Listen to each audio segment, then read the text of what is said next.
Spoštovane kolegice, spoštovani kolegi, dobrodošli na skupnem predavanju magistrskega študija zgodovine in ICCHS-ja. Naša današnja gosta je doktorica Irena Benjovski-Latin iz Hrvaškega inštituta za zgodovino v Zagrebu, medievistka, ki se v zadnjih desetletjih ukvarja predvsem z urbano zgodovino. Irena Benjovski-Latin je svoj doktorat zasnovala na poznosrednjeveški socialni in urbani zgodovini Trogirja, se pa po Trogirju sistematično ukvarjala z urbano zgodovino Dubrovnika.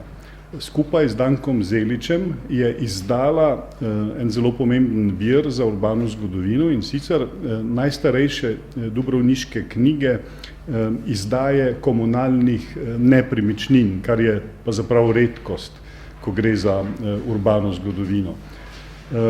Kolegica Benjovski je ob tem seveda, da je znanstvena svetnica na svoji matični inštituciji, tudi predavateljica na univerzah v Zagrebu kot redna profesorica, torej kot zunanja sodelavka predava na oddelku za zgodovino Filozofske fakultete v Zagrebu, na univerzi v Dubrovniku in na oddelku za zgodovino Katoliške univerze v Zagrebu. Do lanskega leta je bila urednica osrednje hrvaške historiografske revije Povijesni prilozi. Je pa ob seveda številni produkciji, ki vam je dosegljiva tudi online, hkrati tudi vodja dveh pomembnih projektov, ki se ukvarjata z urbano zgodovino. Enega, ki je že za nami, in sicer projekt Urbes, ki se je ukvarjal z socialno in družbeno zgodovino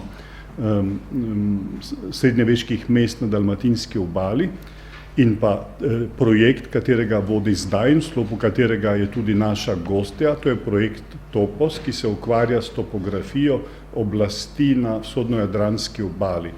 Vesel sem, da me je povabila oba projekta, in tam seveda intenzivno sodelujemo, in veseli me tudi, da se je odzvala našemu vabilu, namreč tema, ki vam jo bo predstavila, seveda sovpada z našim letošnjim ciklusom, in pa gre za temo, ki je glede na to, kako smo se s oblastjo v teh prostorih ukvarjali do zdaj, rekel, precej inovativna, in pa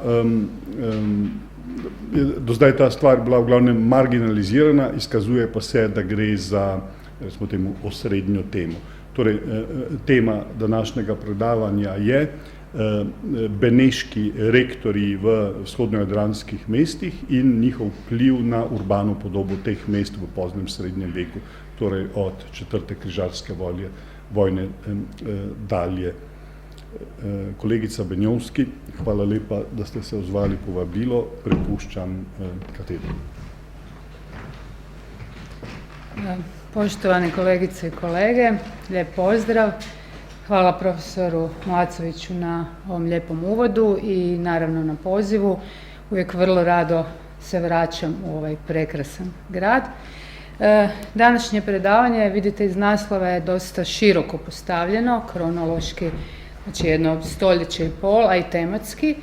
Naravno da mi u sat i pol nemamo vremena predetaljno zapravo ovu temu izanalizirati, ali se nadam da ćemo kroz neke najvažnije događaje, kroz razdoblja pojedinih duždeva i neke ilustrativne primjere ipak uspjeti pokazati važnost mletačkih kneževa na istočnom Jadranu, odnosno u istočno-jadranskim gradovima, i pogotovo njihovu umreženost, međusobne, obiteljske i druge odnose i naravno mletački utjecaj na gradove posredno preko kneževa, i veći naglasak će biti naravno na urbani utjecaj koliko on postoje. Naravno da je bilo utjecaj na različitim razinama, ali ne možemo zapravo u ovo malo vremena sve proći, a i kao što je rekao zapravo i profesor Mlacović, ova tema je još uvijek na neki način otvorena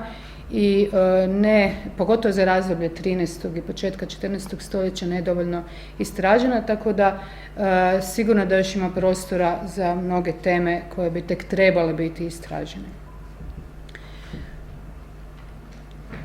Rezultati Četvrtog križarskog rata Veneciju pretvaraju u vodeću silu na Sredozemlju početkom 13. stoljeća, kada dolazi do duboke promjene u njenim političkim, teritorijalnim i gospodarskim ciljevima.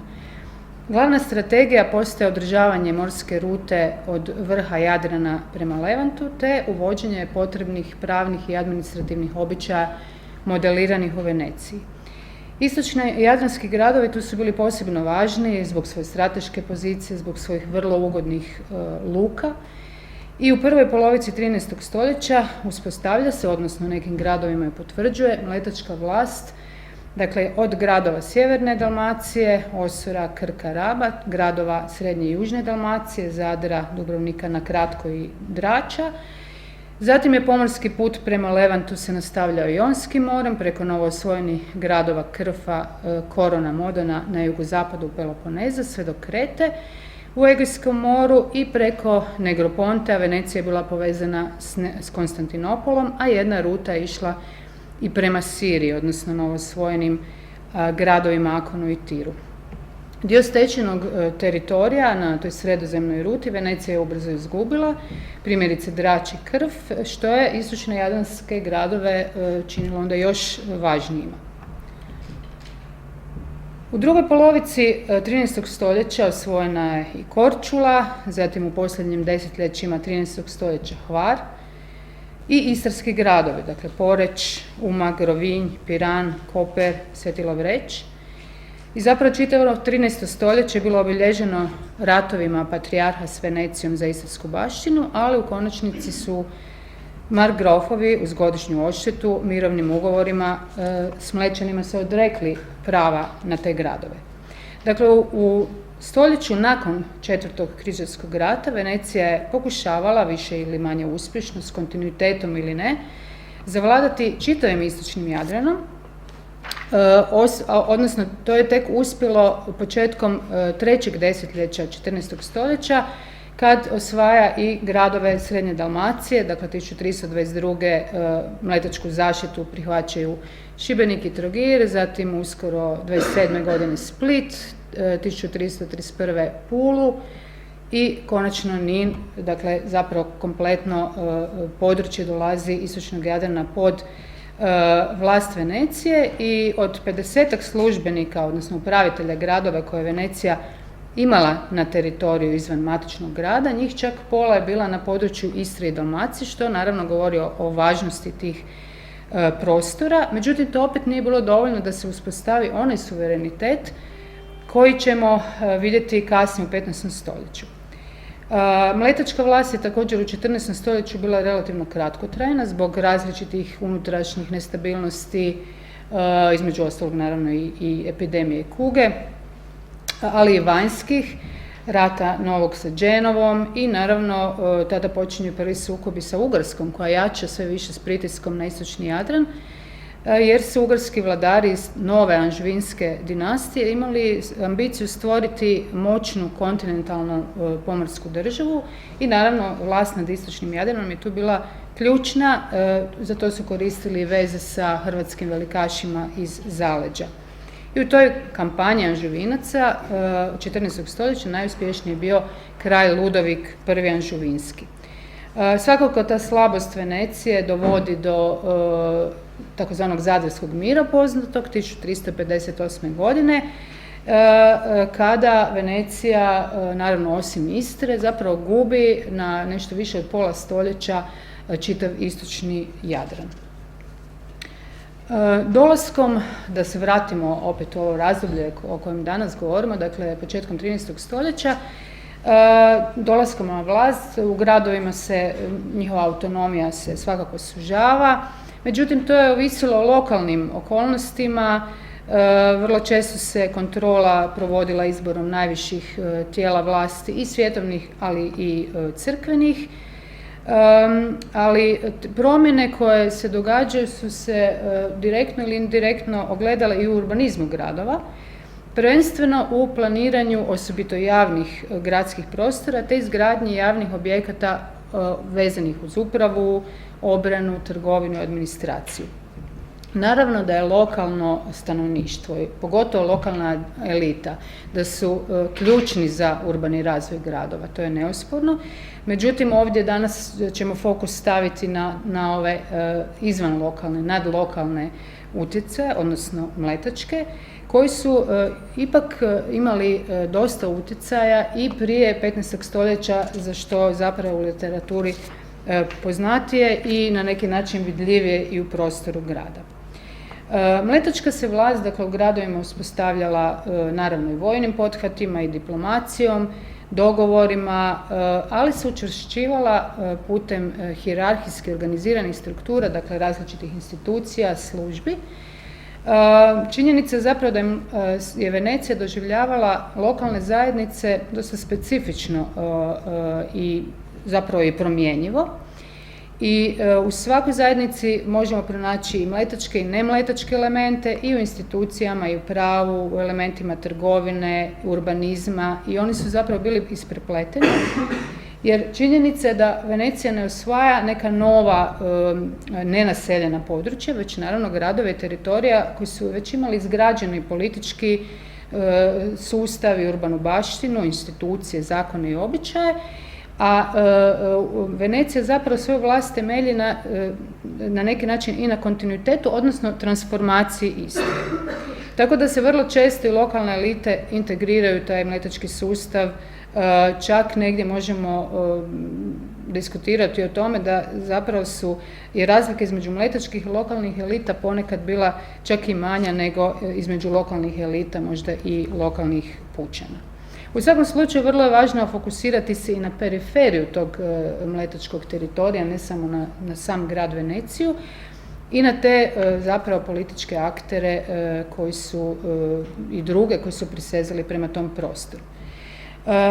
U ovom razdoblju mletački teritorij je bio podijeljen, dakle, na sam grad Veneciju, na teritoriju u neposrednoj blizini grada, takozvani dogado, gdje su bili postavljani dužnosnici de intus, i na teritorij de extra, koji se dijelio na onaj u zaleđu, terraferma, i pomorski teritorij, odnosno gradove uz obalu na otocima zvan Stato da Mar.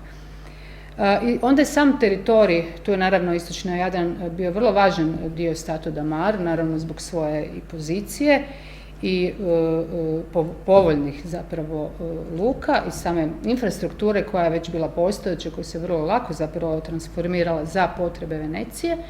I unutar toga je teritorij bio podijeljen na manje administrativne cjeline, takozvane rektorate, odnosno komitate, koji su bili jedan od temelja mletačkog administrativnog sustava. I u njima su stolovali, dakle, predstavnici mletačke vlasti, rektori, kneževi i potestati, dakle, ti su nazivi također se razlikovali, oni su ovisili o tradiciji, o geografskom području, i njihova uloga bila nadzirati državni prostor i provoditi odredbe iz središnjice. Oni su u pravilu bili iz redova mletačkog patricijata, rijeđe lokalnog, i trebalo ih je odobriti mletačko veliko vijeće na prijedlog dužda i njegovih savjetnika. I oni su bili glavni politički autoritet u gradovima kao duždevi službenici, odnosno dužnosnici, i morali su provoditi zakone važne za državu, međutim morali su i poštovati lokalne zakone i statute, odnosno upravljati gradovima u suglasju s komunalnom vlasti koja je naravno zastupala lokalne interese. Sad, ti kneževi koji su postavljeni, mnogi od njih su rado prihvaćali te pozicije, moguće i lobirali za njih, neki su ih odbijali ili preferirali neko drugo mjesto, imali neki drugi razlog, o čemu ćemo zaključno nešto pokušati i još prodiskutirati. Neki su čak odlazili iz službe prije roka ili su često bili odsutni. Svakako mletačka uprava u ovom razdoblju nije bila organizirana na jednak način u gradovima istočnog Jadrana, a razlike su ponajviše ovisile i o važnosti pojedinog područja, o geografskoj poziciji u odnosu na Veneciju, o zatečenim lokalnim okolnostima, osobito o naslijeđenom stupnju autonomije. Recimo s nekim gradovima je Venecija imala vrlo čvrste kontinuirane veze, primjerice s Rabom, s Osurom, dok su neki osvojeni gradovi bili vrlo nestabilni, često se bunili, na primjer Zadar, tipični primjer. I Venecija u 13. stoljeću primjenjivala s jedne strane takozvani sustav zakupnog kneštva, koji je funkcionirao još od 12. stoljeća, a u nekim gradovima i tijekom cijelog 13. doduše ne uvijek kontinuirano. I kneževi koji su dobivali zakupno kneštvo, dakle do kraja doživotno, su bili sigurno snažnije povezani s lokalnom zajednicom i obiteljski, gospodarski, čak se zapravo spominju u izvorima i da posjeduju vlastite nekretnine na tom području, pogotovo do prve polovice 13. stoljeća.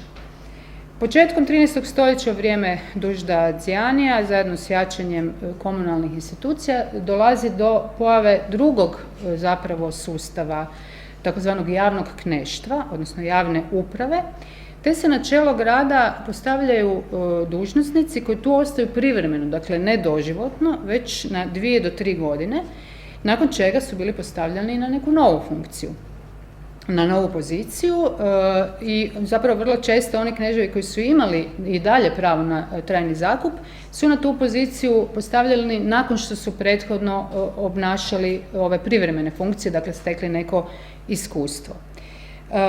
Svakako ta kratkotrajna uprava je rezultirala cirkuliranjem tih osoba među gradovima, naravno i umrežavanjem, prenošenjem različitih utjecaja i znanja.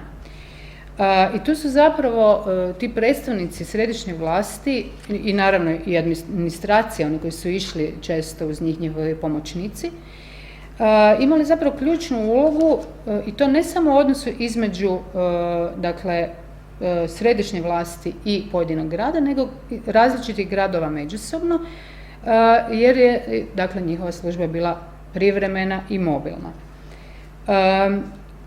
Oni su cirkulirali, dakle, ne samo između gradova istočnog Jadrana, nego zapravo unutar teritorija, cijelog mletačkog teritorija. Dakle, vrlo često možemo zapravo pratiti u nekim gradovima, najviše između gradova na području Dogada, možda i istočnog Jadrana ili negdje drugdje. A osim kneževske, odnosno potestatske funkcije, patriciji su bili postavljani i na razne druge patricijske visoke funkcije, na primjer bili su elektori, članovi vijeća, bili su postavljani na pojedine ad hoc privremene funkcije koje su trebale riješiti neke aktualne probleme, primjerice sa stranim zemljama ili gradovima kao ambasadori ili takozvani savi, koje se Senat delegirao da savjetuje oko rješenja nekih problema ili odnosa, na primjer za pomorsku trgovinu i tako dalje. Također treba napomenuti da su neki od mletačkih patricija obavljali povremene službe izvan mletačkog teritorija, na primjer službu gradskog načelnika izvan mletačkog teritorija, što se zapravo postupno ipak pokušavalo ograničiti. Na taj način su recimo mogli raditi na približavanju nekih gradova Veneciji, na primjer talijanskih gradova ili dalmatinskih gradova prije nego što su postali priznali mletačku vlast, ali naravno to je moglo i potkopati aktualnu vlast u urotama ako je došlo do takvih odnosa. U svakom slučaju ovaj sustav novi javnog kneštva nije odmah zaživio u prvim desetljećima 13. stoljeća jer duljina mandata nije odmah bila vremenski određena, a isto tako tijekom 13. stoljeća ti sustavi upravljanja su se povremeno mijenjali, osobito su neki duždevi bili skloniji jednom, odnosno drugom sustavu, ako su smatrali da je to u interesu konsolidiranja mletačke vlasti. Što se tiče istarskih gradova, dakle oni dolaze većinom 70. i 80. godina 13. stoljeća pod mletačku vlast, do tada su bili pod vlašću Akvilejskog patrijarha, a njihovi načelnici su bili, odnosno potestati, koji su zapravo bili službenici koji su upravljali u ime patrijarha gradom, su bili iz furlanskog, također lokalnog istarskog, ali i mletačkog patricijata, dakle zapravo utjecaj već na taj način mletački dolazi i prije priznavanja vlasti u te gradove. I oni su, kao što sam već rekla, također cirkulirali između tih upravljačkih pozicija na mletačkom i nemletačkom teritoriju, a također u istarskim gradovima mletački utjecaj dolazi i preko trgovačkih ugovora koji su bili potpisani još u 12. stoljeću, primjerice s Koperom, Rovinjom, Porečom, Novigradom i Umagom, kao i ostalom s nekim talijanskim gradovima iz regije. Svakako za ovo istraživanje, da bi se pratilo cirkuliranje pojedinih kneževa, vrlo je važno sustavno praćenje pojedinih osoba, identificiranje njih unutar izvora, izrada velike baze podataka koja osim samog prikupljanja tih osoba ima naravno zadaću identificirati njihove međusobne, primjerice obiteljske odnose, pa onda na temelju toga mi možemo pratiti da li su možda neki kneževi koji su nasljeđivali jedni druge bili u obiteljskom odnosu i tako dalje. S time da je naravno sačuvana građa iz ovog razdoblja, pogotovo 13. stoljeća, vrlo ograničena. Nailazimo često na velik broj istih imena unutar jedne generacije, tako da je to često teško identificirati. I moramo se oslanjati i na neke manje pouzdane izvore, kao što primjerice su bili narativna vrela. Konkretnije, znači, kad Mlečani dolaze na vlast u 13. stoljeću, ono što je njima bio prioritet je naravno sigurnost i upravitelja i garancija da neće doći do pobuna. I tu su naravno bedemi, odnosno fortifikacije, bili pod posebnom kontrolom. Tako recimo Pietro Ziani, nekadašnji knez Raba, Dužd, u prvom desetljeću svoga duždevanja uspješno radio na osiguravanju puta od Venecije do Levanta, osvajajući niz gradova i utvrda i ulaže u fortifikacije. To počinje od samog početka, recimo u ugovoru sa Zadrom 1204. godine se upravo bedemi spominju kao element koji se nije smio popraviti. Znamo da su bili razrušeni prije toga, mogli su se popraviti samo uz dozvolu Dužda, kneza ili vijeća. I Zadrani su također bili dužni pružiti vojnu pomoć prema potrebi, tako je na svakih 30 mletačkih galija jedna morala biti zadarska, što je naravno utjecalo i na organizaciju luke i arsenala u gradu. Ono što ćemo primijetiti zapravo da su naravno utvrde su već postojale i prije u gradu, ali su obnavljane i transformirane za potrebe mletačke svite, mletačke vojske, one utvrde koje su bile rubno postavljene prema gradu, tako da su zapravo služile i za vanjske opasnosti, ali i za moguću pobunu i bile su svakako povezane fortifikacijama i sa sjedištem samoga kneza. U Dubrovniku je također za smještaj kneza bio izabran, na ovoj karti zapravo nije ni označen, dakle tu jedan prostor još kasno antičkog kaštela, unutar kojega se nalazila i novo sagrađena katedrala, gdje zapravo opet vidimo tu poziciju koja je odabrana izvan samog grada, jer u tom razdoblju samo ovaj crveni pojas, dakle početkom 13. stoljeća, je bilo područje grada i tek tada počinje intenzivno širenje prema sjeveru i predgrađima, ali je utvrda mletačka bila izvan tog samog starog grada, dakle opet postavljena rubno prema gradu. Svakako slabost Dužda je u drugom razdoblju njegova duždovanja iskoristio recimo Zadar, koji se pobunio 1226. godine, međutim Venecija u konačnici ponovno osvojila grad.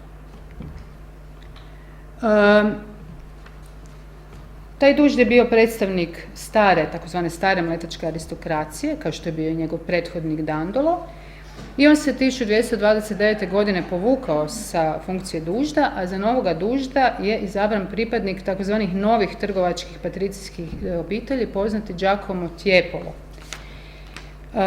I tada počinje za njegovog duždevanja prevladavati, dakle 20. i 30. godina, politika da se u gradove uvede taj novi model javne uprave, Duž Tiepolo inače bio poznat po jačanju pravnih instrumenata te uvođenju naputaka za kneževe.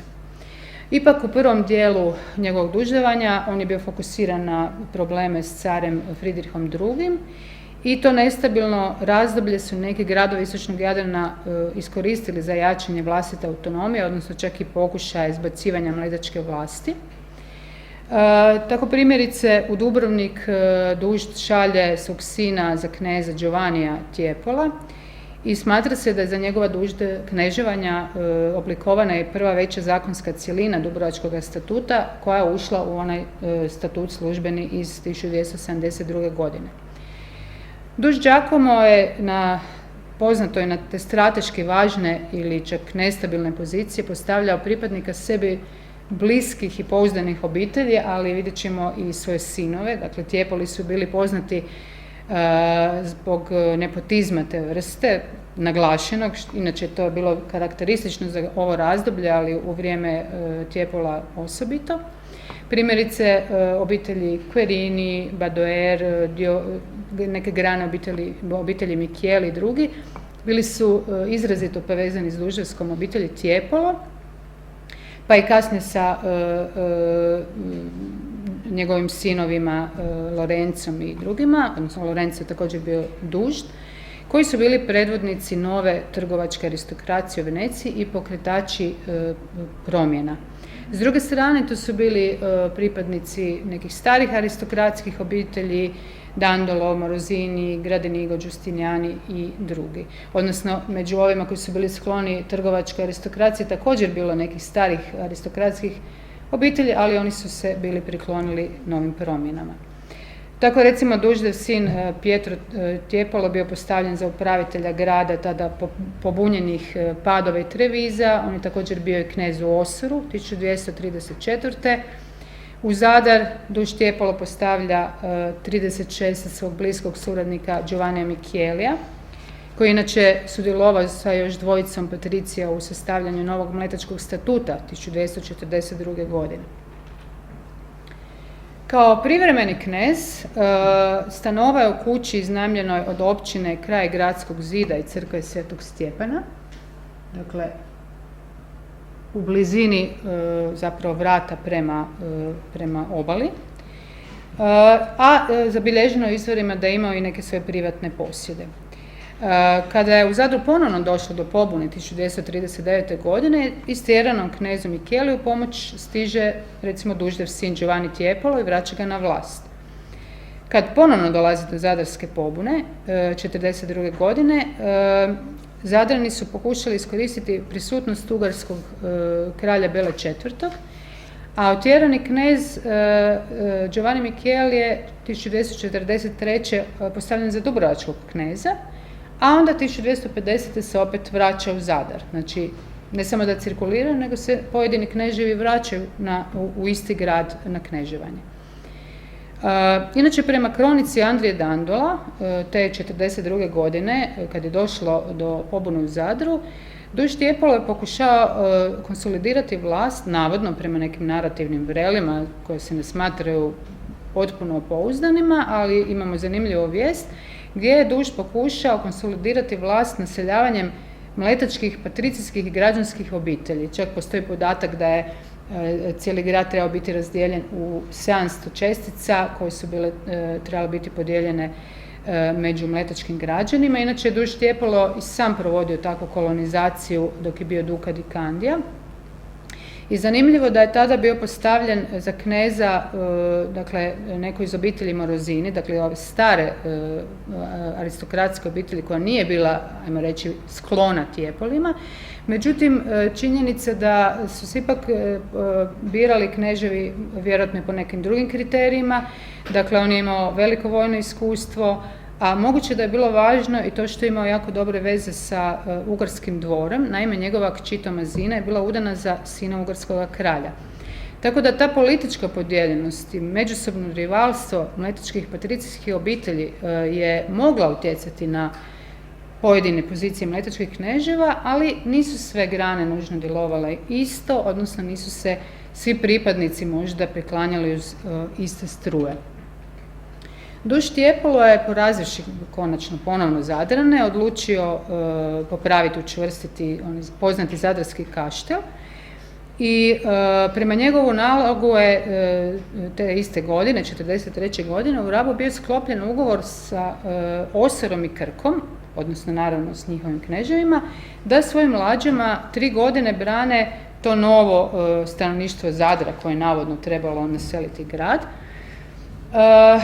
Inače je ta 1943. godina značila dosta snažnu prisutnost Venecije drugdje na istočnom Jadranu, tako primjerice prema narativnim vrelima u Krku i Osoru, gdje je bilo karakteristično zakupno kneštvo, se tada privremeno zamjenjuje ovom javnom upravom, tako da umjesto lokalnog patricija Bartola Krčkog za kneza je bio postavljen drugi sin Dužda Tijepola i budući Dužd Lorenzo Tijepola. Iste godine Giovanni Tiepolo, nekadašnji dubrovački knez, postao knez Osora. A znamo da je i njegov brat Pietro nekad bio privremeni knez. Kako je to objasnio mletački kroničar Andrea Dandolo, Dužd je ovo učinio zbog buntovnosti zakupnih kneževa Osora i Krka koji su navodno pomagali Zadru i ugarskom kralju Beli IV. Te godine čak i Pula, za koju znamo da je tek u 14. stoljeću došla pod mletačku vlast, a do tada je bila pod relativno neovisnom upravom obitelji Castropola, i ona nakratko dolazi pod mletačku vlast gdje se oslanjala na jednu frakciju lokalnog plemstva koja je bila promletačka. U svakom slučaju, što se tiče Zadra, Zadrani koji su bili privremeno prema izvorima pobjegli u obližnji Nin, koji nije bio još pod mletačkom vlašću, oni se ipak vraćaju. 1947. Sklapaju novi ugovor s Venecijom i morali su naravno potpisati pojedine uvjete. Što se tiče izgradnje Zadarske utvrde, ona je morala biti pod kontrolom naravno opet Venecije i nikada ne dolazi do ove zapravo podjele i naseljavanja mletačkog stanovništva koje je navodno bilo planirano.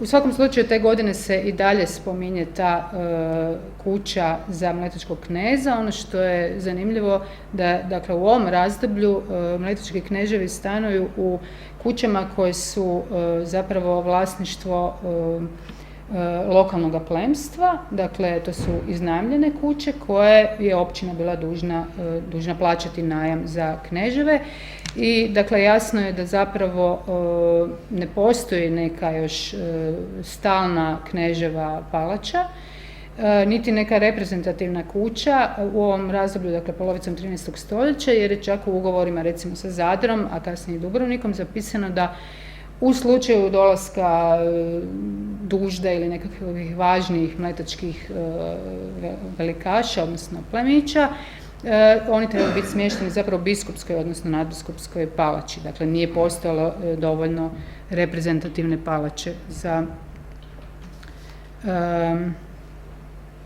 za kneza. Što se tiče Dubrovnika, također je moguće da su i u Dubrovniku mletački kneževi stanovali u iznajmljenim kućama sve do negdje 80. godina, jer se to spominje u izvorima i to je bilo, dakle, broj 4 pokazuje zapravo na ovoj karti najvjerojatnije lokaciju te palače koja se naravno nalazila uz samu utvrdu i opet u tom trenutku izvan samog grada. Naravno i u Zadru i Dubrovniku je ta kuća opet bila smještena uz sam gradski bedem. U Dubrovniku također kao kneževe nalazimo Tijepolima bliske pripadnike obitelji Querini kao kneževe i obitelji Badoer. Iako se Duždev nepotizam pokušao ograničiti nekim odredbama, primjerice 1246. bilo je zaključeno da Dužd ne smije postavljati dalmatinske kneževe bez privole Velikoga vijeća, ali kasnije se te odredbe ponavljaju što možda ukazuje da se postupak zaobilazio. Isto tako 1249. je bilo ponovno određeno da Duždevi sinovi ne mogu biti predstavnici vlasti izvan mletačkog teritorija, odnosno Istre. Nakon duždevanja Đakoma Tijepola, dva sljedeća dužde su bili pripadnici starih aristokratskih obitelji. Dakle, prvo je bio Marino Morosini od 49. do 52. i tada Venecija provodi politiku stabiliziranja osvojenog teritorija. Duždi je prema genealogiji Barbaro bio brat nekadašnjeg zadarskog kneza Anđela Morosinija, koji je navodno bio i rapski knez 54. godine. Poslije njega je bio dužd Rainero Zeno, koji je naglasak stavio na pomorsku trgovinu. Recimo u njegovo vrijeme je bio kodificiran poznati pomorski statut mletački 1255. godine. I on također inzistira na uspostavljanju sigurnih strateških luka prema Levantu. U Dubrovniku u to vrijeme zapravo u izvorima nalazimo dakle, organiziranje predgrađa u pravilnim blokovima. Vrlo je teško zapravo pratiti utjecaj na to planiranje. Naravno da je to neka kombinacija lokalnih i izvan lokalnih utjecaja. Možda možemo pretpostaviti da je neki utjecaj na oblikovanje tih prvih blokova imao i tadašnji dubrovački knez Marsilio Zorzi, koji je kasnije uostalom imao velik utjecaj na oblikovanje grada Korčule.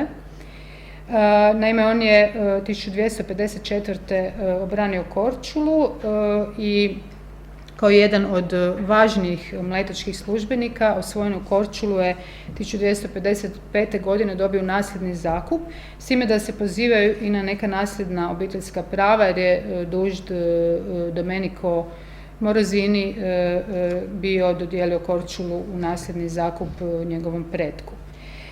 U svakom slučaju na mjestu postojećeg naselja ovaj knez osniva grad ex novo, odnosno on je bio isplaniran prema tada najsuvremenijim urbanističkim načelima. Dakle, od te glavne ulice su se spuštali do novo izgrađenog bedema prilazi prema parceliziranim privatnim posjedima. Možda se oni mogu usporediti sa dužinom blokova u tom prvom dubrovačkom predgrađu prije same regulacije, ali to su zapravo još otvorena pitanja za neku daljnju analizu. U svakom slučaju dužd se na Jadranskoj ruti oslanjao na pojedine mletačke patricije kojima je davao teritorij u nasljedni zakup, pa i osnivanje Korčule treba možda gledati u tom kontekstu. Također, recimo, Krk se ponovno vraća u nasljedno kneštvo Krčkima 1260. uz jasno propisane uvjete. Na Rabu nalazimo na kneževe Marka Badoera, Giovannija Badoera 60. godina, koji su tamo stekli velik posjed koji je bio temelj za njihovo trajno nastanjivanje na otoku. Nakon ovog dužda ponovo slijedi razdoblje duždevanja jednog Tijepola, točnije Lorenca, od 1268. koji je bio sin slavnog dužda Đakoma i on je, kao njegova braća, više puta bio predstavnik mletačke vlasti, primjerice u Krku, ali i izvan mletačkog teritorija, primjerice bio 2 puta potestat u Fermu. Tamo je dao sagraditi poznatu peterokutnu citadelu, takozvana Roka Tiepolo. I njegovi sinovi su također bili kneževi, odnosno potestati u gradovima, recimo Pietro u Dubrovniku, Đakomo u Zadru, 2 puta bio Kjođi, u Fermu Đakomo čak 3 puta. I on opet, za razliku od prethodnog dužda, prekida gdje je bilo moguće tu praksu zakupnog kneštva i ponovno recimo uvodi da je osavski knez bio privremen, dakle samo boravio u gradu 2 godine. U tom razdoblju Veneciju priznaju Poreč 1267. zatim Umag, Novigrad, Sveti Lovreć, opet na kratko Pula. I u novo osvojenim gradovima istarskim zapravo je bilo odmah određeno da se osigura kuća za stanovanje kneza, ali vjerojatno se još uvijek radi o privremenoj, odnosno kući koja je bila u najmu. Tako recimo odmah nalazimo u Umagu da se određuje da knez je morao uz plaću imati kuću za stanovanje, dakle općina je bila dužna to osigurati, između ostalog predstavnikom mletačke vlasti i na nove pozicije u istarskim gradovima opet možemo pratiti u bazi podataka patricije koji su bili bliski Tijepolu, pogotovo u gradovima koji su bili strateški važni. Primjerice u Dubrovniku nakon Marka Giustinianija, koji inače bio poznat u njegovo vrijeme kodificira se Dubrovački statut, dolazi za kneza sin Lorenza Tijepola, Pietro Tiepolo, kojem čak veliko vijeće dozvoljava za pomoćnike uzeti strance i bilježnika. U Poreču je potestat bio Marko Micheli, moguće sin nekad zadarskog kneza Giovannija Michelija. I, dakle, grad dolazi u mletačke ruke 1267. godine i tada se gradi stalna zgrada kneževog dvora već 1270. godine, što je zapravo vrlo rano za jednu, dakle, zgradu koja je bila stalno sjedište. Tako rano sjedište, izgradnja palače se zapravo može povezati u sukobe porečkog kneza s biskupom. Drugi možda razlog zbog kojeg je porečka palača bila sagrađena znatno prije ostalih, za koju zapravo nemamo nikakve izvore, nego samo možda neku pretpostavku, bila bi činjenica da je na mjestu kneževog dvora prije toga postojala općinska palača, odnosno komunalna palača. Naime, sličan slučaj je bio u Kopru, gdje je 1269. bila, dakle, prije mletačke vlasti, sagrađena najstarija poznata komunalna palača na istočnom Jadranu, a koja 1278. godine, kada grad dolazi pod mletačku vlast, postaje sjedište kneza. Dakle, istarski gradovi, iako su sve do negdje 70-ih, 80-ih godina, dakle do mletačke vlasti, priznavali vlast markgrofa, odnosno akvilejskog patrijarha, oni su imali dosta visok stupanj autonomije i u tim okolnostima se grade prve komunalne palače koje se kasnije transformiraju u sjedište mletačkog kneza. Imamo zanimljivo sličan slučaj u Dalmaciji, dakle u gradovima Srednje Dalmacije, Trogiru, Šibeniku i Splitu, koji tek u 14. stoljeću dolaze pod mletačku vlast i tu se 70. godina grade prve vrlo rane komunalne palače koje se kasnije ili transformiraju u knežji dvor ili se grade uz njih nove palače koje preuzimaju tu ulogu. Ono što je također zanimljivo, da se komunalne palače koje se kasnije transformiraju u knežji dvor nisu nalazile rubno postavljene uz bedeme, nego su bile locirane na glavnom trgu u središtu grada, a eventualno su se po mogućnosti dolaskom mletačke vlasti pokušale na neki način kulom povezati sa bedemom. Ali to je također jedno otvoreno pitanje za možda neku još detaljniju analizu.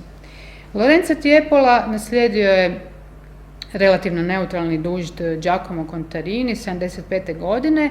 U njegovo vrijeme se širi veliko vijeće, postupno dolazi do jačanja onih mletačkih obitelji koji će dovesti do uspona takozvane oligarhije. Ono što je zanimljivo u kontekstu ove teme, 1278. odlučeno je da knezovi za Dalmaciju se izabiru u velikome vijeću, a iduće godine je biranje nekih gradskih načelnika na mletačkom teritoriju moralo biti dvostruko.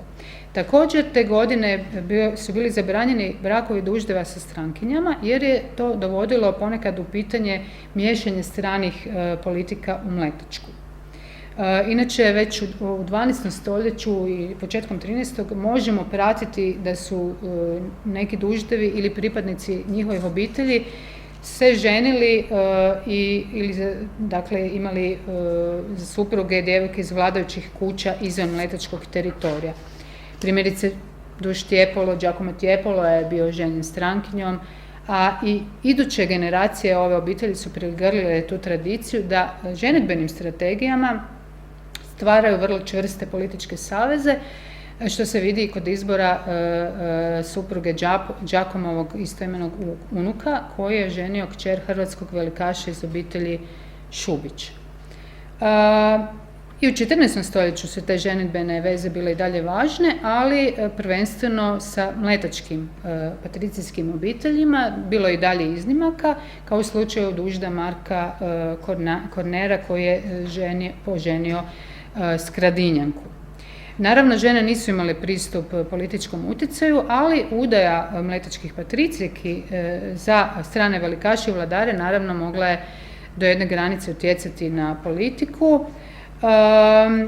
Primjerice, obitelj Morozini je imala dosta obiteljskih veza sa ugarskom, ali i srpskom vladarskom kućom. U vrijeme ovoga Dužda otoci Hvar i Brač dolaze pod mletačku vlast, a Osorani su opet 1276. godine zatražili da im se dopusti kneštvo opet sa nasljednim pravom, kako su nekada imali, ali to se ostvarilo tek nešto kasnije. Također pod mletačku vlast dolaze Motovun i Koper.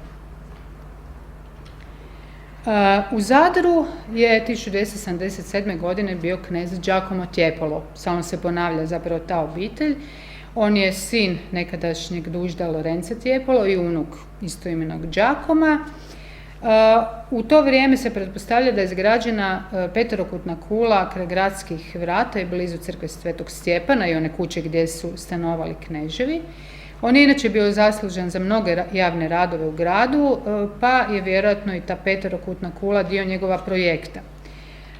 Kraj ove kule, koja je bila uklopljena u gradski bedem, postojala je još jedna niža kula, danas neočuvana, dakle, na jednom kraju, i druga okrugla kula, takozvana Turis Babarum, na drugom kraju, označena brojem 2. I između, naravno, su te kule bile povezane zidovima. Ono što je zanimljivo, taj isti tip peterokutne kule, također kraj vrata prema kopnu, između dvije okrugle kule, nalazimo i u Poreču. Tako da možda također se otvara pitanje jesu li ovakvi elementi povezani s nekim sličnim obrascem planiranja grada, s time da tu naravno uvijek moramo biti svjesni vrlo različitih urbanih baština grada, okolnosti, pa se eventualno moglo raditi o nekim elementima koji su bili prilagođeni već postojećim okolnostima. U svakom slučaju, također je zanimljivo da izgradnjom bedema na jugoistočnoj strani Zadra kopnena fasada grada se pomaknula prema jugoistoku i tamo se spominju čestice u vlasništvu općine, pa se može pretpostavljati da je to bio jedan novo planirani prostor u općinskom najmu, bio organiziran u pravilnim blokovima, moguće podijeljenim na čestice za najam. Također i Dubrovačko predgrađe se u razdoblju 70. godina pretvarao u jedan organizirani komunalni gradski prostor s javnim ulicama koje prolaze kroz njega, što je bilo potvrđeno i statutarnom regulacijom 1272. godine. U Zadar nakon Giacoma Tiepola 1278. godine dolazi, ako se sjećate, knez Marko Micheli, to je onaj koji je u Poreču dao sagraditi Onoranu kneževu palaču.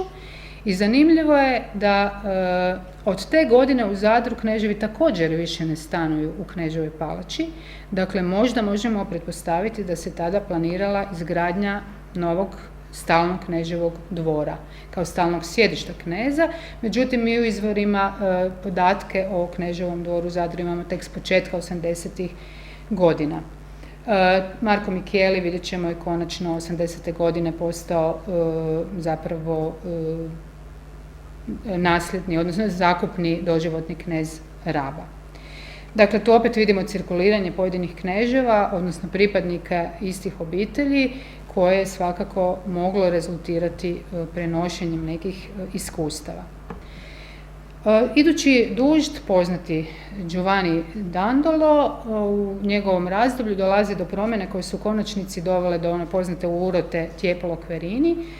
1280. on dolazi na vlast, on je bio predstavnik tradicionalnih aristokratskih obitelji i zanimljivo postoje Dužd nakon pozicije koperskog potestata i tu možemo spomenuti tu činjenicu da je zapravo služba koperskog potestata čini se i bila neka vrsta pripreme, budući da je uključivala upravljanje strateški vrlo važnim gradom, a vrlo blizu Venecije.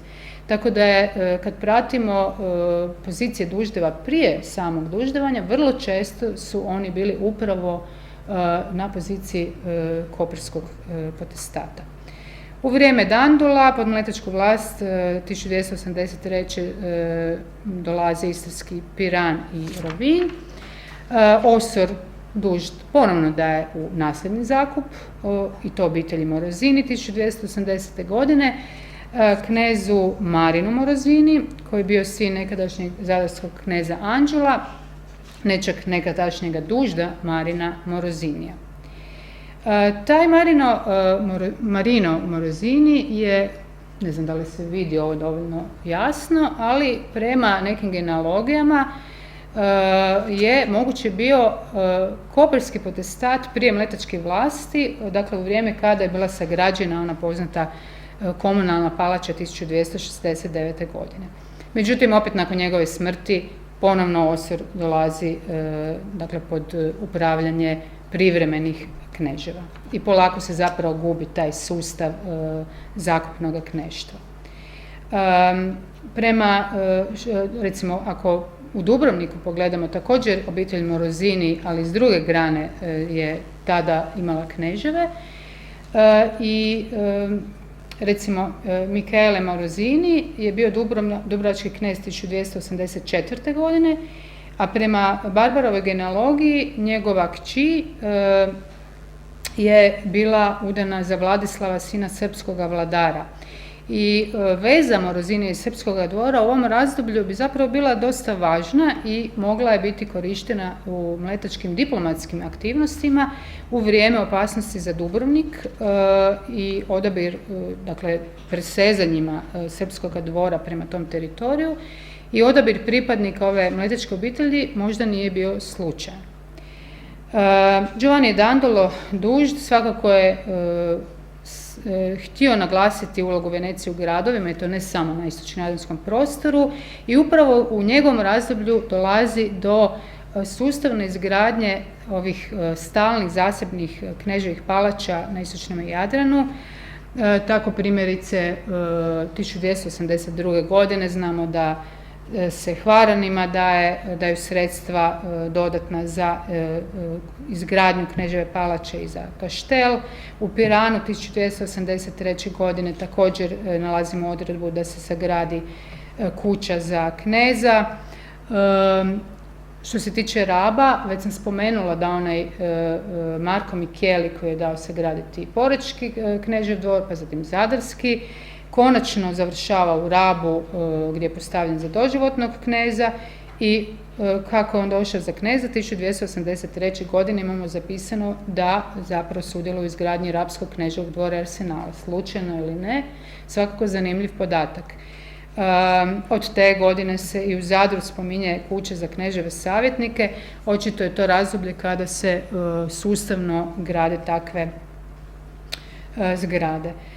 I 1283. godine imamo zapisano da prestaje najam kuća za stanovanje mletačkih kneževa u Dubrovniku koji su bile u najmu, i one su bile prodane. Možemo pretpostaviti da tada postoji zapravo kuća stalna, iako nemamo previše dokaza u izvorima. Jedino što se te godine u Dubrovniku prvi puta spominje loža kneza, dakle, koja je možda mogla biti sagrađena ispred zapadnog pročelja utvrde, koja se, dakle, taj sam kaštel se počinje, kastrum se počinje transformirati u knežev dvor. Lože su u nekim gradovima pod mletačkom vlašću mogle imati ulogu iz sjedišta gradskog vijeća prije izgradnje vijećnica.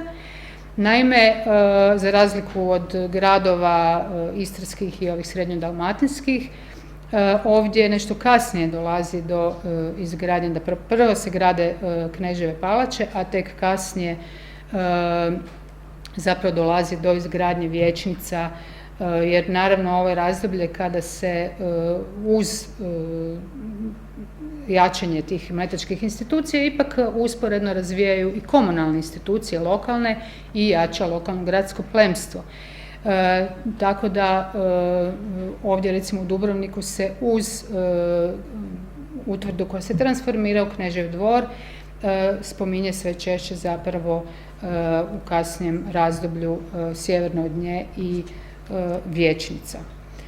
Zanimljivo, Dubrovački Knežev dvor je bio sagrađen dakle uz bedeme prema luci i uz nekadašnja istočna, dakle ovdje istočna gradska vrata. Zadarske također uz kopnena gradska vrata i peterokutnu kulu, s time da naravno kasnije kako se Dubrovnik širio prema sjeveru, zapravo ta rubna pozicija samog Kneževog dvora se kasnije, naravno taj odnos centra i periferije se potpuno promijenio. Rapska palača Kneževa se također zapravo nalazila uz gradska vrata prema luci, i također u tom jednom poziciji prema predgrađu, odnosno naravno kasnije kako se predgrađe ozidalo bedemom, se promijenilo je tu poziciju samog ruba grada. Knežev dvor u Korčuli gradi se također na samom ulazu u grad. I ta rubna pozicija Kneževog dvora, dakle, je često bila upravo u blizini predgrađa, odnosno novog dijela grada, što također možda otvara neke zanimljive elemente za diskusiju, ali ova tema je također zapravo još nije istražena. Inače, u Dubrovniku se, dakle, oblikuje to novo sjeverno općinsko predgrađe upravo u razdoblju i oblikovanja novog gradskog trga, transformacije Kneževog dvora u taj novi prostor i izgradnja novog bedema oko tog predgrađa. Kraj 13. stoljeća, dakle nakon smrti dužda Giovannija Dandola, počinje prava bitka za duždovsku poziciju, dakle ponovno se Tjepoli pokušavaju nametnuti na poziciju dužda, točnije Giacomo Tiepolo, nekadašnji zadarski knez i unuk istoimenog dužda. On je bio i kapetan vojske u Svetoj zemlji, dakle obnašao je različite važne funkcije, kapetan recimo 20 galija u Siriji, 89. godine, međutim u konačnici se ipak nametnuo dužd Pietro Gradenigo, predstavnik starih aristokratskih obitelji, a Giacomo Tiepolo po drugi puta postaje knez Zadra. U Zadru je u svom drugom kneževanju knez Giacomo Tiepolo dao popločati temelje gradske luke, opet zapravo dosta bio aktivan u tom planiranju grada, od Arsenala do Novog Kastruma. I on je bio inače oženjen za, kao što sam već rekla, plemkinju hrvatskog plemičkog roda Šubića. Ona je bila sestra Pavla Bribirskog Šubića, koji inače u ime ugarskog kralja imao vlast nad dalmatinskim gradovima prije nego što su priznali vlast Venecije. I oni su imali 3 sina, od kojih je najpoznatiji Bajamonte Tiepolo, koji je naravno, pretpostavljam da vam je poznato, bio upravo onaj koji je pokrenuo urotu Tiepolo Querini, dakle zavjeru, u kojem se 1310. godine pokušalo svrgnuti dužda Pietra Gradeniga. Inače, prije duždovanja Pietro Gradenigo je bio potestat u Kopru, opet. Bio je 1288. ali i 1280. dakle u 2 navrata. A također je 1278. godine kao proveditore bio jedan od službenika zaduženih za izgradnju poznatog Castello Leone, koji je utvrde dakle na sredini mosta koji je grad spajao s obale. Za njegova duždovanja 1991. godine uvedena je službe kapetana Istre sa sjedištem u Kopru, tako da zapravo do onda onaj koji je bio potestat je bio ujedno i kapetan Istre. Također od onda se uvodi se slanje posebnih uputa za obavljanje službe upravitelja gradova za Istru i Dalmaciju, takozvani komisiones. I naravno, možda najpoznatiji događaj za njegova duždevanja, 1297. dolazi do takozvane serate, odnosno reforme proširenja Mletačkog velikog vijeća. U Istri se za njegova duždevanja 1300. godine stvara i posebna institucija kapetana Pazenatika, kojeg je birao Mletački senat. On je morao kontrolirati ruralno istarsko područje, vojno ga povezivati. Prvi kapetani su zapravo stolovali u Poreču, kasnije u Svetom Lovreću i dakle kapetan Svetog Lovreća je zapravo bio i potestat toga mjesta. Vrlo često su duždevi i osim Kopra znali biti i kapetani potestati Svetog Lovreća. U tom razdoblju opet, dakle u Oseru prestaje to zakupno kneštvo, zapravo se to mijenja više manje svugdje. Zanimljivo ipak da na Krku i dalje je postojalo zakupno kneštvo lokalnih plemića krčkih, ali opet treba primijetiti da je knez Dujam bio duždev nečak, znači sin Leonarda i duždeve sestre Ane Gradenigo. Tu vidimo te stalne veze, njihovu međusobnu povezanost. Na Rabu je još uvijek bio knez Marko Micheli, doživotni knez, on ima vrlo važnu ulogu, kao i kasnije njegov nasljednik Andrea Micheli, za organizaciju mletačkog brodovlja na sjevernom Jadranu, primjerice u ratu protiv Dženovljana. Što se tiče opet postavljanja tih kneževa, Gradenigo je postavljao kneževe iz svog kruga. 1297. primjerice u Zadru Fiofija Morozinija, čija je sestra bila udana za dužda Pietra Gradeniga. I to nije bila jedina duždevska obiteljska povezanost, dakle spomenuli smo i vezu sa Krkom.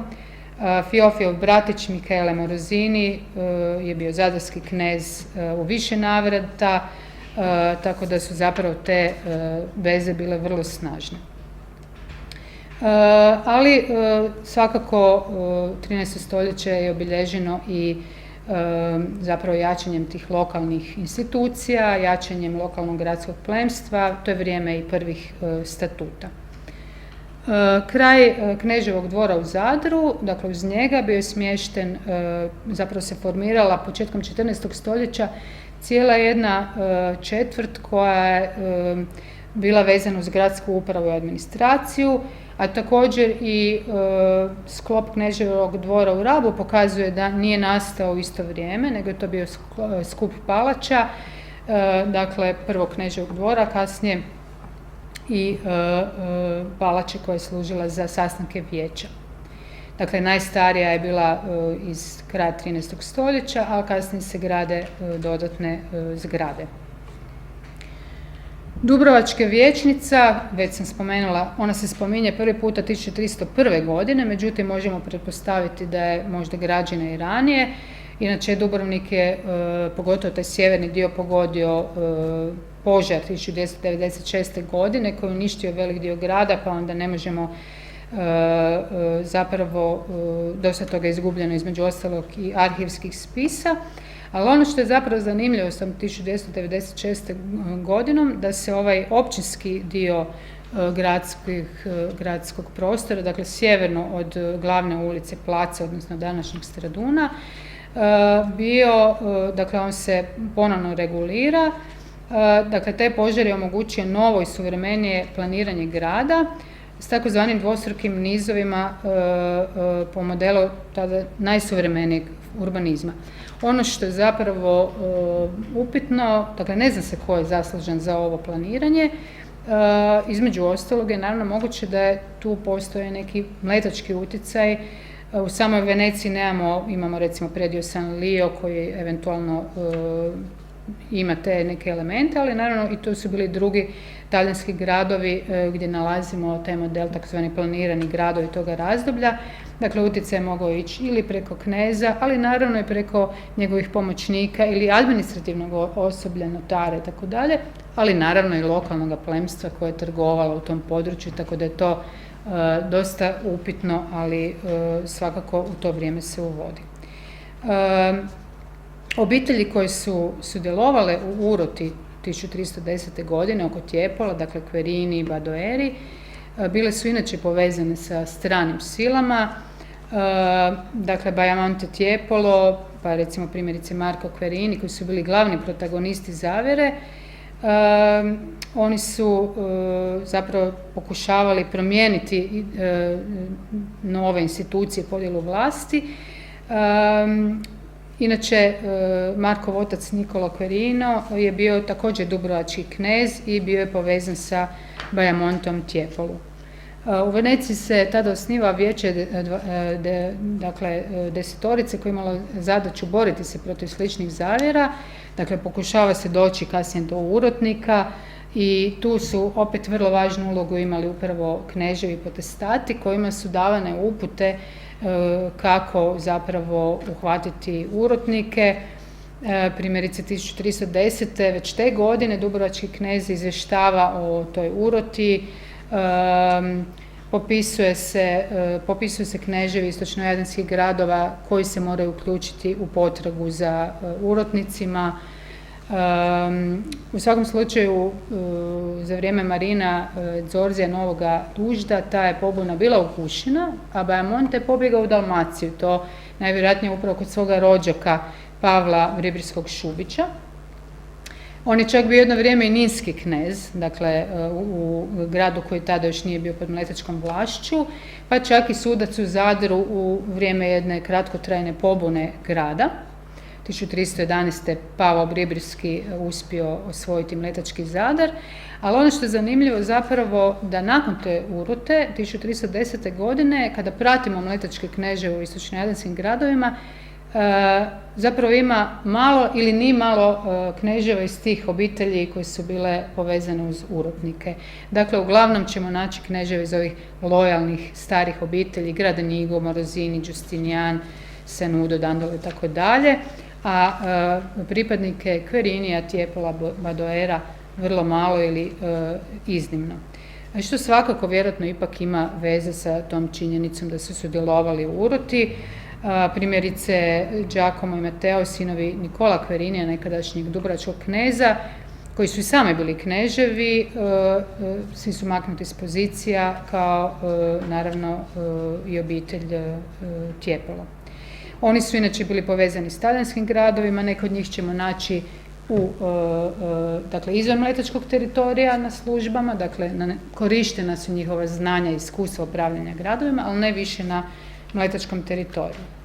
U vrijeme Dužda Giovannija Soranza od 1312. on je bio sin Antonija, moguće nekadašnjeg zadarskog kneza, i brat Marina, zadarskog kneza, a i sam je bio zadarski knez, dakle tu vidimo to iskustvo koje se prenosilo i vjerojatno je sama obitelj imala dosta zapravo veze u samom gradu, tako da je bilo zapravo praktično vratiti se u isto mjesto. Iako zapravo je on bio i knez nekih drugih, recimo istarskih gradova, Poreča u nekoliko navrata, Izole, Pule, na kratko i Chiogge. Upravo u njegovo vrijeme duždevanje je bilo nekoliko pokušaja osvajanja Pule, dakle grada kojem je on privremeno i sam kneževao.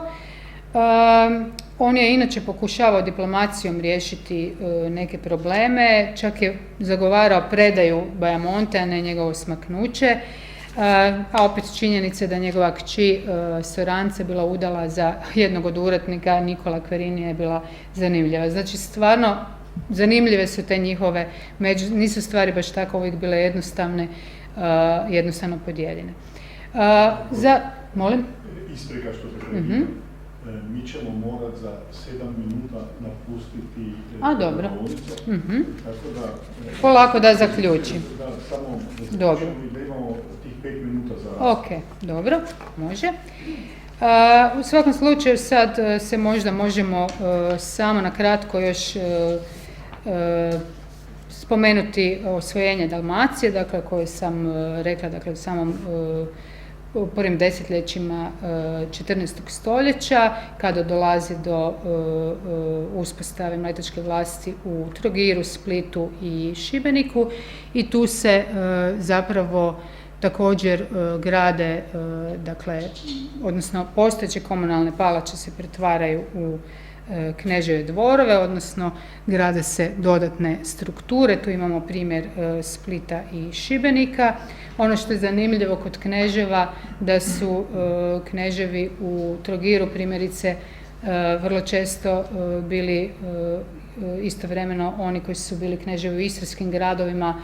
Da li to ima neke veze sa njihovim vojnim iskustvom ili nekim drugim elementima, to je također otvoreno pitanje. Kao što možemo pratiti i da je cirkuliranje kneževa recimo između Dubrovnika, Zadra, Kopra i Kjođe vrlo često bilo. Dakle, to su ti vrlo važni trgovačka središta istočnog Jadrana. Dakle, upravo su u tim gradovima cirkulirali gradovi, čak neke elemente izgradnje arsenala možemo tada pratiti. Ono što je također važno da je upravo u tom početkom 14. stoljeća se razvija pogotovo taj pomorski promet, trgovački konvoji, znači mletačke takozvane mude, tako da su arsenali zapravo to bile dosta važne. Ali budući da nemamo previše vremena, znači polako bi zapravo zaključila da kroz ovakve događaje i razdoblja mletačkih društava se svakako može pratiti ta jedna mobilnost, migracije, umreženost mletačkih kneževa na istočnom Jadranu kroz ovo razdoblje. I Venecija je svoje predstavnike, čini se, ipak birala i zbog političkih, vojnih, upravnih, gospodarskih potreba, moguće pragmatično neke svojim iskustvom ili oni koji su imali dobre obiteljske veze ili možda iskustvo planiranja gradova. I svakako je bilo praktično da u gradove dolaze oni koji su već imali ostvarene obiteljske veze. Pripadnici mletačkih obitelji su mogli svoj boravak koristiti pri usponu svoje službe. Ta je njihova politička pripadnost također mogla biti vrlo važna, ali opet vidimo da je bilo primjera koji pokazuju neke druge elemente.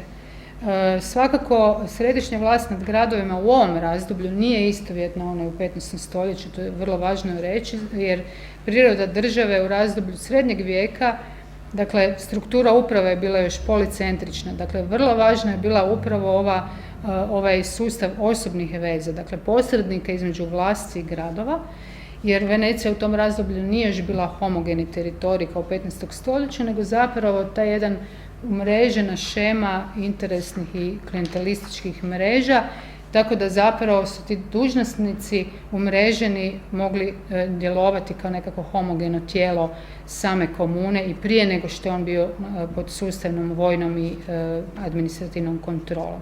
Dakle, mislim da je vrlo važno pratiti i lokalne promjene u gradovima, ali i ove izvan lokalne koji nam daju jednu sasvim drugu perspektivu, ptičju, da pratimo neke sličnosti, ali naravno i razlike i eventualno izvodimo neke zaključke. Evo da završim. Hvala na pažnji. Hvala lepa.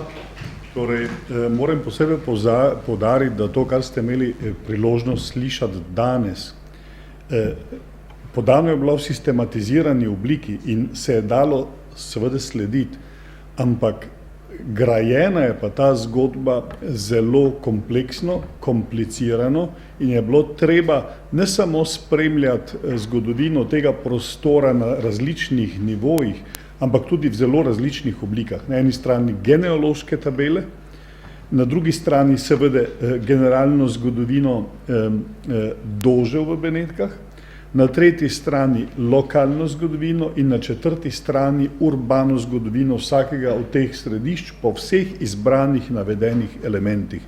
In to je v bistvu prvič, da je nekdo to naredil. Nihče v tem prostoru ni še bil zmožen se vseh teh layerjev dotakniti na način, da jih sestavi v sistematično zgodbo o tem, kako se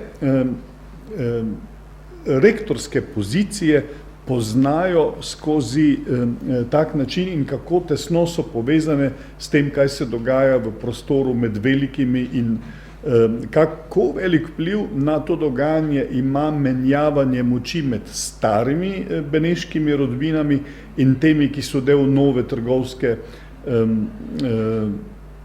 aristokracije. Torej, to ni še nihče naredil in tudi mislim, da ste imeli priložnost prvi slišati to vrstno predavanje. Eno je, kar je prispevek torej kot referat na kakšnem simpoziju, ampak to je prvo takšno predavanje in odpira številne perspektive. Zdaj pa, ker sem tudi jaz malo čez čas, imamo še čas za kakšno vprašanje ali dve, če želite. Prosim. Bili ste zbombardirani s podatki, težko je si v glavi posistematizirati stvari. Je kakšno vprašanje mogoče?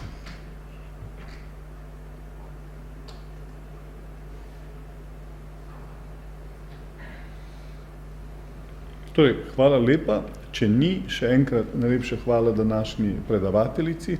Nasvidenje seveda ob drugi priložnosti v Ljubljani. Vam pa hvala lepa za pozornost. Hvala, nasvidenje.